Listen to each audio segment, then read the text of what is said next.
की आज़ादी में जिनको हिस्सा नहीं मिला है, हक नहीं मिला है, उनको सावधान कर रहे हैं कि जो नेता आपका वोट लेके सत्ता में गया उससे सावधान हो जाओ। नाई, गोंड, पाल, प्रजापति, बिंद, किवट, मल्लार, राजभर, चौहान, आरा, कर्कवंशी, बंजारा, बहेलिया, कन्हार, पूरी बस्ती में खोजेंगे तो सिपाही नहीं मिलेगा। इस देश में बाबा साहब डॉक्टर अम्बेडकर के अथक प्रयास से आज़ादी के पहले ब्रिटिश गवर्नमेंट में 1931 में जातिवार जनगणना हुई। इस आधार पर जनगणना हुई कि इनकी सामाजिक और शैक्षणिक क्या स्थिति है। उसी आधार पे शेड्यूल कास्ट शेड्यूल ट्राइब्स को 1932 में आरक्षण मिला। बाबा साहब डॉक्टर अम्बेडकर जी ने जब संविधान लिखा तो संविधान लिखते समय वो व्यवस्था दिया कि हर 10 साल पे जातिवार जनगणना हो। कौन सी जाति सामाजिक, आर्थिक, राजनीतिक, सांस्कृतिक क्षेत्र में आज़ादी के बाद इनको कितना हिस्सा मिला, अगर नहीं मिला तो उनको उस क्षेत्र में सरकार व्यवस्था देकर के उसको उस तरफ बढ़ाए।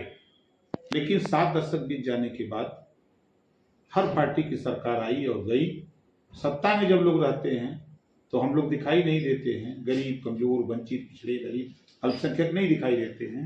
सत्ता से ज्यों बाहर आते हैं तब उनको जातिवार जनगणना याद आ जाती है, तब एक समान अनिवार्य फ्री शिक्षा याद आ जाती है, तब उनको रोजगार परक शिक्षा याद आ जाती है, तब बिजली का बिल माफ करने की बात आ जाती है कि हम घरेलू बिजली का बिल माफ करेंगे। सत्ता में रहते हैं तब उनको पुरानी पेंशन याद नहीं आती है। सत्ता में रहते हैं तो अमन चैन भाईचारा याद नहीं आती है। सत्ता में रहते हैं तो जुल्म, जाति, अत्याचार नहीं दिखाई देता है, गुंडा राज नहीं दिखाई देता है। जो सत्ता से आते हैं तो चश्मे बदल जाते हैं। इस नाते हम उत्तर प्रदेश की 25 करोड़ आबादी में जनता के बीच में आपने देखा कि लखनऊ से हम सावधान यात्रा लेके निकले।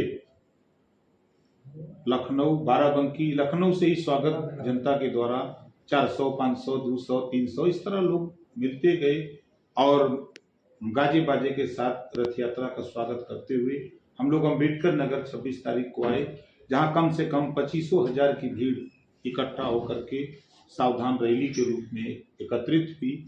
उनको संबोधन के बाद फिर हम लोग वहां से आजमगढ़ होते हुए, मऊ होते हुए बलिया आए। फिर दूसरे दिन बलिया से गाजीपुर होते हुए बनारस गए। बनारस में जहां कम से कम 50,000 की भीड़ थी, आपने सोशल मीडिया पे देखा होगा। फिर बनारस से हम लोग होते हुए बनारस से फिर गाजीपुर बलिया चले गए। फिर बलिया से हम लोग निकले आजमगढ़। आजमगढ़ के दो हम लोगों ने अपनी पार्टी के हिसाब से 2 भाग में बांट दिया है, पूर्वी जोन और पश्चिमी जोन। तो पश्चिमी जोन में हम लोगों ने दीदारगंज विधानसभा के मर्टिनगंज के पास कौरागहनी में एक बड़ी रैली हुई, जहां कम से कम 30 से 35,000 लोग जुटे। फिर वहां से हम लोग कल ही रात को बस्ती आ गए। आज आपने देखा कि कुदरहा में एक बड़ा जनसैलाब, कुदरहा में हम लोग सुबह से ही निकले करीब 9 बजे और जगह जगह रास्ते पर 200, 500, 50, 400, 150 इस तरह के लोग जगह जगह। अब चूंकि सुबह का टाइम था तो जो लोग आ गए, अब चूंकि हमको यहाँ आना था, रास्ता रूट दूरी का तय हो गया था, तो हम जनता के बीच में जाकर के जनता को ये समझा रहे हैं कि आप एक समान अनिवार्य फ्री शिक्षा के लिए लड़ो भाई। आप देश में, प्रदेश में बेरोजगारी बड़ी तेजी से बढ़ रही है।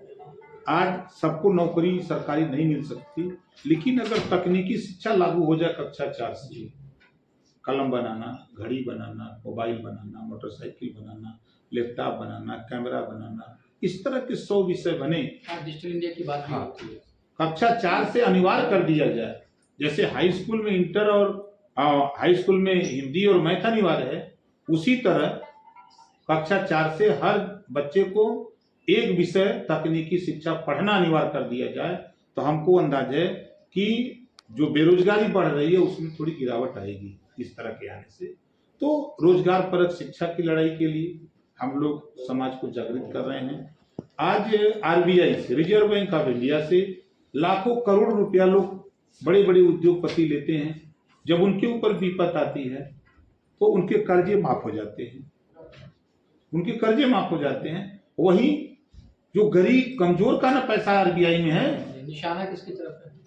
निशाना सत्ता में बैठे हुए, सत्ता से बेदखल हुए लोगों पर।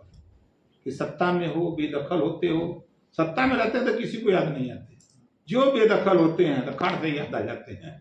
तो इस नाते हम इशारा करते हैं, हम उनको अपने समाज को समझा रहे हैं कि तेरे बीच में जब नेता में तो उनसे ये सवाल करो कि घरेलू बिजली का बिल जब अमीरों के कर्जे माफ हो सकते हैं, हमारे ऊपर विपद, हम बिल नहीं जमा कर पा रहे हैं तो हमारा घरेलू बिजली का बिल माफ हो जाए।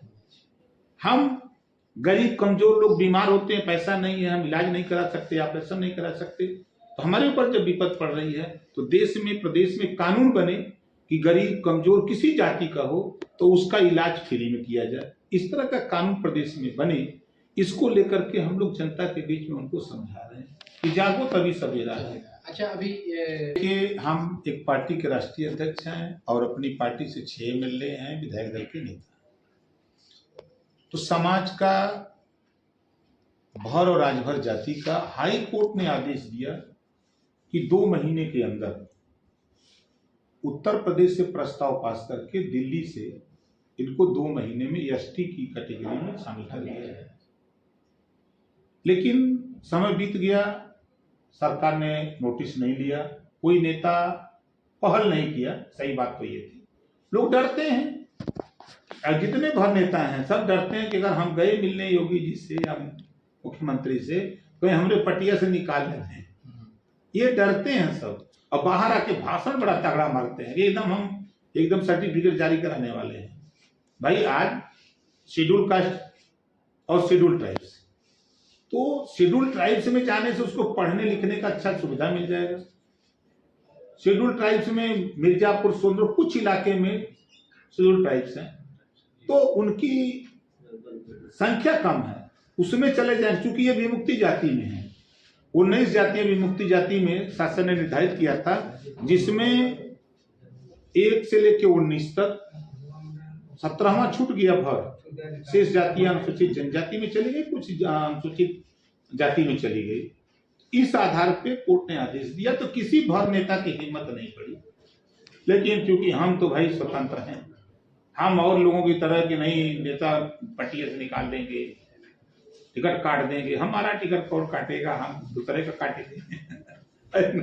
तो ऐसी स्थिति में हम लोगों ने तय किया कि पार्टी फोरम में बात हुई कि ये अगर कोर्ट का आदेश है तो मुख्यमंत्री से मिलकर प्रस्ताव भिजवाया जाए। तो हम लोग मिल करके उनको समझाया तो उनके बात समझ में आई। तो उन्होंने कहा कि देखो उत्तर प्रदेश से नहीं होना है, ये सेंट्रल का मामला है और आप शेड्यूल ये डिनोटिव ट्राइब्स में हो, विमुक्ति जनजाति में आते, विमुक्ति जाति की कैटेगरी में हो तो आप अनुसूचित जाति में तो नहीं जा सकते, लेकिन अनुसूचित जनजाति का शासनादेश है, इसको हम भेज देंगे। तो अनुसूचित जनजाति में शामिल करने के लिए उन्होंने दिल्ली इस प्रस्ताव भेजने के लिए अपने प्रमुख सचिव समाज कल्याण, चीफ सेक्रेटरी और प्रमुख सचिव मुख्यमंत्री, तीनों लोगों को निर्देशित किया कि प्रस्ताव बना करके दिल्ली भेज दिया जाए। ठीक है, अभी आपकी अगर बात की जाए तो 2000 भाई वो पार्टी के नेता हैं, अपने 3री बार बने चाहे 5वीं बार बने, तो उससे उनकी पार्टी से हमसे का लेना देना है। लेकिन एक बात है कि उन्होंने एक प्रदेश अध्यक्ष बनाया है। भारतीय जनता पार्टी को बहुत कहते हैं ना कि हम लड़ेंगे, भारतीय जनता पार्टी को समर्थन करने के लिए बनाया गया प्रदेश अध्यक्ष। जो अपना बूथ नहीं जिता सकता हो, नवरत्न में है नवरत्न में जो अपना बूथ नहीं जिता सकते वही प्रदेश अध्यक्ष बनेंगे। जो बेचारा अपना बूथ मेरिट में ले जाकर डिक्टेंशन करेगा उसको नहीं कुछ मिल सकता। मतलब कार्यकर्ताओं का सम्मान है। अब भाई अब आप जान जाओ कि वो खुद चुनाव नहीं जीते, लड़े थे ना, हार गए, और उसके बाद उनका बूथवा खोलवा के दिखवा लीजिए, जितना उनके नवरत्न हैं सब नवरत्न अपना बूथ हार गए हैं। ओम प्रकाश राजू भर का बूथ दिखवा लें, हमारे नेताओं का बूथ खोलवा के दिखवा लें, शालिक यादव को जाके दिखवा लें, अमरावती सिंह का दिखवा लें, जाके हमारे सुनील सिंह का दिखवा लें, हमारे बेदी राम जी विधायक हैं उनका दिखवा लें, हमारे विधायक हैं दूध राम जी, इनका जाके दिखवा लें। हमारे नेता सब अपना पहले लगते हैं कि बूथवा पहले सही रहा तब ना के साथ आते हैं। अच्छा, शिवपाल जी से और सच तो ये है कि माननीय मुलायम सिंह जी, माननीय शिवपाल यादव, ये दोनों लोगों ने मिल करके समाजवादी पार्टी को सींचा। और समाजवादी पार्टी सत्ता में 4 बार आई, तो उन दोनों लोगों के संघर्षों के बल पे आई। अखिलेश जी मुख्यमंत्री भी बने तो माननीय शिवपाल यादव जी और माननीय मुलायम सिंह जी के संघर्षों के बदौलत बने। इनका कोई योगदान नहीं है। एक बार नहीं 5 बार मुख्यमंत्री बन जाए, राष्ट्रीय अध्यक्ष बन जाए, इनका जो नवरत्न है न वह न ले सर। चलिए बहुत धन्यवाद। तो ये थे हमारे